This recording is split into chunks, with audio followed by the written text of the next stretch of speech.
கர்த்தருக்குள் பிரியமான தேவனுடைய பிள்ளைகளே, ஆண்டவராகிய இயேசு கிறிஸ்துவின் நாமத்தில் உங்களை நான் வாழ்த்துகிறேன். காலை பொழுதில் ஆண்டவர் உங்களை ஆசீர்வதிப்பாராக. இந்த நாளுக்குரிய கிருபைகளையும் நன்மையும் தயவையும் உங்களுக்கு கட்டளையிடுவாராக. ஆமென். இந்த நாளுடைய தியானத்திற்காக எடுத்துக்கொள்ளப்பட்ட பகுதி சங்கீதம் 32. சங்கீதம் 32 8வது வசனம் இப்படியாக சொல்லுகிறது: நான் உனக்கு போதித்து நீ நடக்க வேண்டிய வழியை உனக்கு காட்டுவேன், உன்மேல் என் கண்களை வைத்து உனக்கு ஆலோசனை சொல்லுவேன். நம்முடைய கர்த்தர் அருமையான தேவன். அவர் ஆலோசனையில் ஆச்சரியமானவர், செயலில் மகத்துவமுள்ள தேவன், நமக்காக யாவற்றையும் செய்கிறவர். அவர் சொல்கிறாரு, நான் உனக்கு போதித்து நீ நடக்க வேண்டிய வழியை உனக்கு காட்டுவேன். நம்ம மேலே ரொம்ப அக்கறையுள்ள தகப்பன். நம்ம சீர்கட்டு போய்விடாதபடி சரியான பாதையில் போகவும் நம்ம நித்திய ராஜ்யத்தை அடையவும் அவர் மிகவும் அக்கறை உள்ளவராக இருக்கிறார். அவர் ஒரு நல்ல தகப்பன்.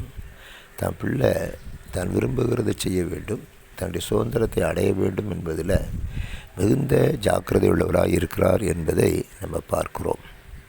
அவர் நமக்காக என்ன செய்கிறார் அப்படின்னு சொல்லி பார்த்தீங்கன்னா, வேதவசனம் சொல் நமக்காக அவர் யாவற்றையும் செய்து முடிக்கிற தேவன் என்று சொல்லுகிறது. அவர் நமக்கு முன்னால் போய் கோணலானவைகளை செவ்வையாக்குகிறார், பள்ளங்களை நிரப்புகிறார், பாதைகளை சீர்படுத்துகிறார். அது மாத்திரமல்ல, நமக்கு முன்பாக போய் அவர் தடைகளை தகர்க்கிறார். நமக்கு விரோதமாக சத்துரு வரும்போது அவர் அங்கே கொடியேற்றுகிறார், அவர் யுத்தம் பண்ணுகிறார். நமக்காக அவர் வழக்காடி நமக்காக ஒரு ஜெயத்தை அவர் வாங்கி கொடுக்கிறார். எல்லாவற்றையும் நமக்காக செய்கிற நல்ல தகப்பன் நமக்கு இருக்கிறார். அதனால் நம்ம அவரை நம்புவோம். அவருடைய கிருபை நம்மை சூழ்ந்து கொள்ளும்.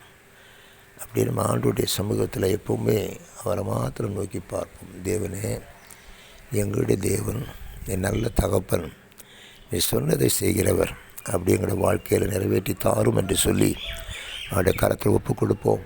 நிச்சயமாக கர்த்தர் நம்மை முன்னின்று நடத்தி செல்வார். அவர் நல்ல மேய்ப்பன். நல்ல மேய்ப்பன் தன் ஆடுகளுக்காக ஜீவனையும் கொடுக்கிறார். புல்லுள்ள இடங்களில் மேய்த்து அமர்ந்த தண்ணீர் அண்டையில் நம்மை நடத்துவாராக.